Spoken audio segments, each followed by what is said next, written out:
The market has been crazy this year. Join us as we talk about the single biggest thing that retirees can do to protect themselves from market volatility. Welcome to Leibel on Fire with Leibel Sternbach, the financial independence and retirement show dedicated to helping you build the life of your dreams as fast as possible with as little stress as possible. Ladies and gentlemen, it's time for Leibel on Fire. And joining us right now is Leibel Sternbach. He is Amazon's best-selling author of Authenticity and also the book Living with Financial Anxiety. And I'm just really curious, Leibel, how long does it take you to write these books and these articles? They just seem to come out one after the other after the other. It's one of those things. Is when you get into a groove, it just goes. But getting that groove is what is the hard part, right? So that was the easy question. I wanted to set you up because I've got a hard question for you right now. It's a tough one. Looking into your crystal ball, and I see that you've got it on your desk there. What do you see happening, Leibel, happening over the next few months? Do you think this volatility is going to continue, or are we on the rise? Yeah, I think that volatility is going to continue. We've got some issues that need to be resolved, right? And so we're going to still have this back and forth between the Fed and Wall Street. And as they play this tug of war, the market's going to continue to seesaw. I think that what's happened with Silicon Valley Bank and with Signature Bank has helped really solidify some of the messaging. And I think that one way or the other, the direction that the market is going to go is going to kind of solidify a little bit more. Where there's been more volatility, it'll be less, but it's still going to be bumpy.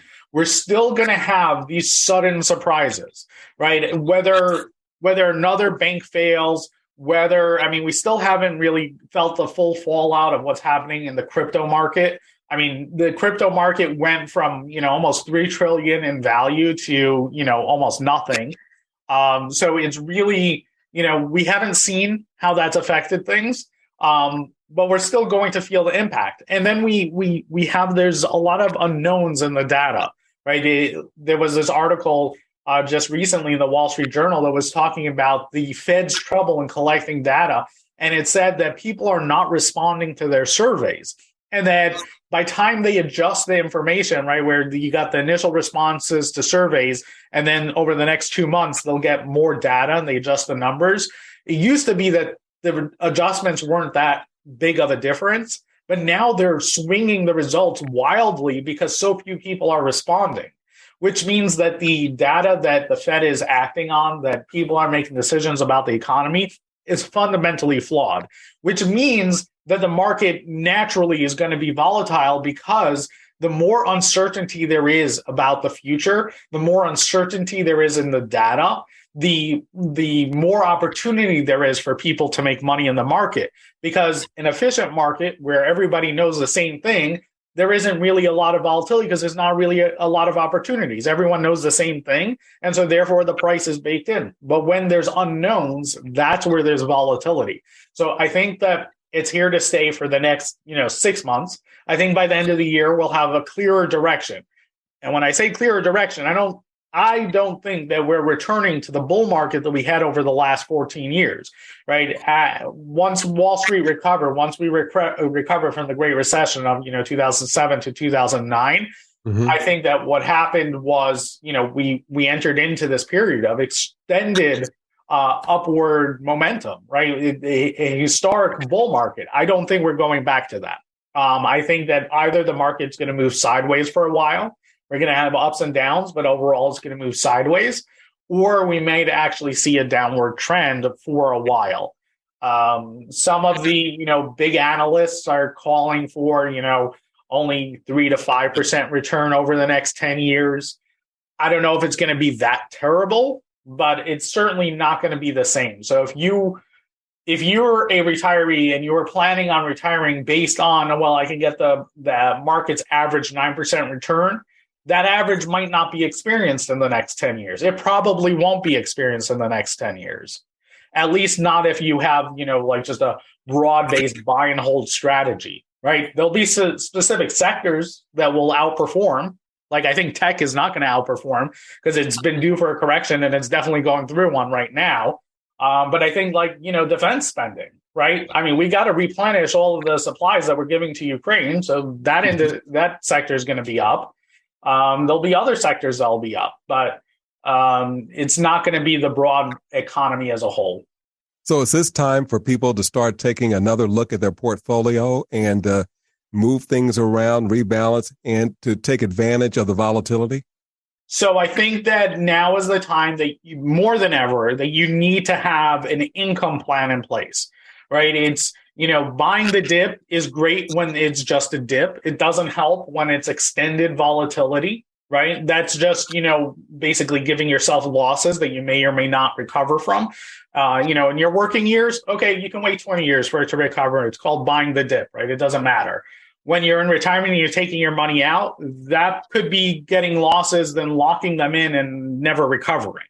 So we need to, as we're entering into retirement, as we are in retirement, we need to create an income plan that ensures that we're not taking money out of the market at the wrong time. That's number one.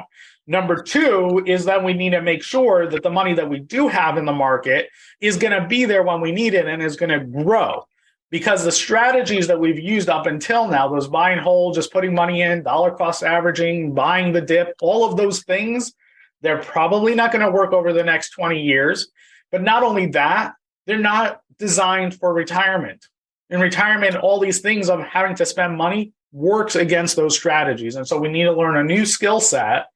And it's more applicable today than it has been at any point in the last 14 years. In the last 14 years, right, you could buy and hold, and you could buy the dip because it was going to come back in 6 months. Now, will the market recover back to the levels of what it was last year or what it was 2 years ago?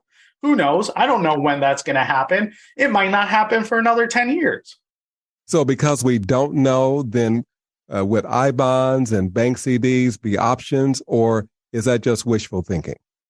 So I bonds, they adjust with inflation. There's that $10,000 limit thing. So it's not really a viable option for retirement. Also, just keep in mind, it's just keeping pace with anticipated inflation, right? So you're not, at the end of the day, your money is just growing zero, right? So it's great you adjusted for inflation, but you need to beat inflation. And that, unfortunately, is the problem with bank CDs, is that they're great for risk-free growth, but you're not actually growing when it's less than inflation. And right now, it's significantly less than inflation. So you're actually losing money. And something that we all know about retirement is that retirees experience a higher level of inflation than the rest of the economy.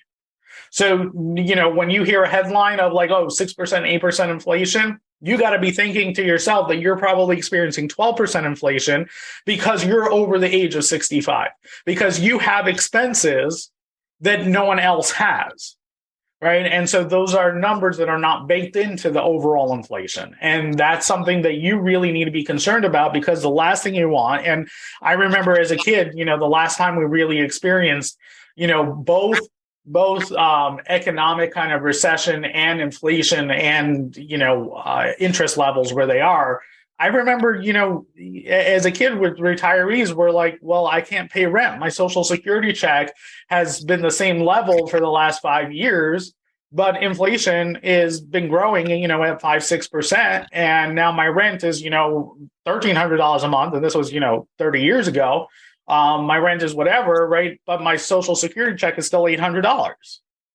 And that is the fear in retirement, right? We have to actively work to make sure that our money grows faster than inflation. Otherwise, one day we will look back and we will say, I don't have enough money. My money, I haven't lost money, but it's not going as far as I need it to. It's interesting. I just saw on the news not long ago about this retiree who worked at a school district, and his rent went up by $400, Leibel, and he had to go back to work. And the students raised money to help him. I believe they raised something like $270,000, and he was able to retire again. So is that the kind of thing? So the money under the mattress doesn't work. What should retirees be thinking about right now? Is there a cap to the inflation and how high it can go to right the economy? So there is no cap to inflation, unfortunately, right? I wish there was, but inflation is what it is. And it's, we can control it a little bit with our spending, but it is something that just happens, right? It happens for a whole lot of reasons, most of them well beyond our control. So us as individuals, right, we can't focus on trying to control inflation. What we need to do is we need to make sure that we're invested as aggressively as possible to beat inflation, but not so aggressively that we lose our money, right? And that means having a strategy so that part of our money can be invested for the long term, right? So that we can capitalize on as much growth as possible. It means using strategies that are designed for our current market conditions, right? Last 14 years, you can use buy and hold. Next 14 years, you probably won't do well with buy and hold. So you need to have a strategy that's designed for the market that we're in.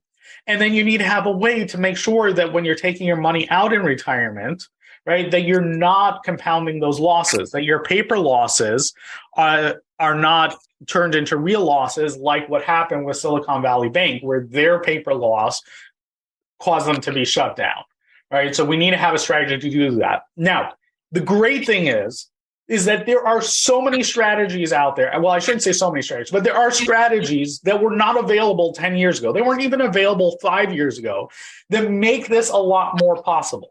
Mm-hmm. For instance, there is a strategy out there where you can use, using institutional grade options, where you can have, 100% principal protection. So just like a CD can't lose money, this thing, right, is protected so that it won't lose money, but you can still participate in the upside of the market, right? That's something that just didn't exist before, right? If you wanted to do it, it was so cost prohibitive as an individual to do it that it wasn't possible. But now, because of what's happening in the economy, because everything is available so easily online, and because of the economies of scale, companies are basically taking what the life insurance companies used to keep as their, secret sauce for creating annuities. Mm-hmm. They're packaging it up for everyday investors. So you can get a lot of the same value of what an annuity has, of, that upside participation, more than what an annuity would give you. You got the downside protection, which now you can control it. You can say, I want this much protection or that much protection. And you can sell it at any point. It's fully liquid. It doesn't have the high commissions. It doesn't have the surrender charges. I mean, these things are really, giving annuities a run for their money. And I think that as investors, as retirees, right, in addition to having investment strategies that are designed to capitalize on the sectors that are going to have growth over the next few years, and in addition to making sure that you have a spending plan, an income plan that will ensure you don't run out of money in retirement, I think you also need to have some of these investments to protect your principal while still capturing market upsides that are greater than what you would just get with a CD or an I bond or treasuries that are basically, maybe keeping pace with inflation, but probably really just losing money to inflation, just not as quickly.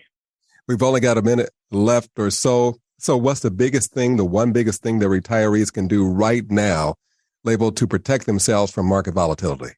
Number one thing that you can do right now is make sure you have an income plan.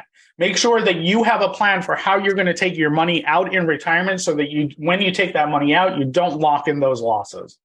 All right. For more information, you can visit yields4u.com. We say it each week, but it bears repeating. Yields, the number 4, the letter U.com to get the latest information from Leibel Sternbach. And that's all the time we have for today, unfortunately, but you can join us again next week as we dive into the specifics of how to create your own annuity alternative. Yes, without locking your money up with an insurance contract. And we'll see you next time.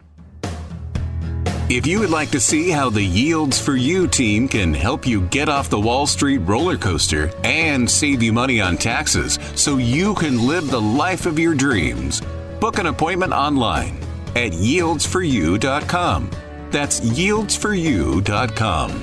Or call 410-914-4894. That's 410-914-4894. Yields for You is a registered investment advisor in the state of New York and only transacts business in states where the firm is properly registered or is excluded or exempted from registration requirements. Registration as an investment advisor is not an endorsement. Information presented on this program is believed to be factual and up to date, but we do not guarantee its accuracy, and it should not be regarded as a complete analysis of the subjects discussed. Discussion should not be construed as an offer to buy or sell or solicitation of any offer to buy or sell the investments mentioned. Annuity guarantees are subject to the claims paying ability of the issuing insurance company. Content should not be viewed as legal or tax advice. Always consult an attorney or tax professional regarding your specific legal or tax situation.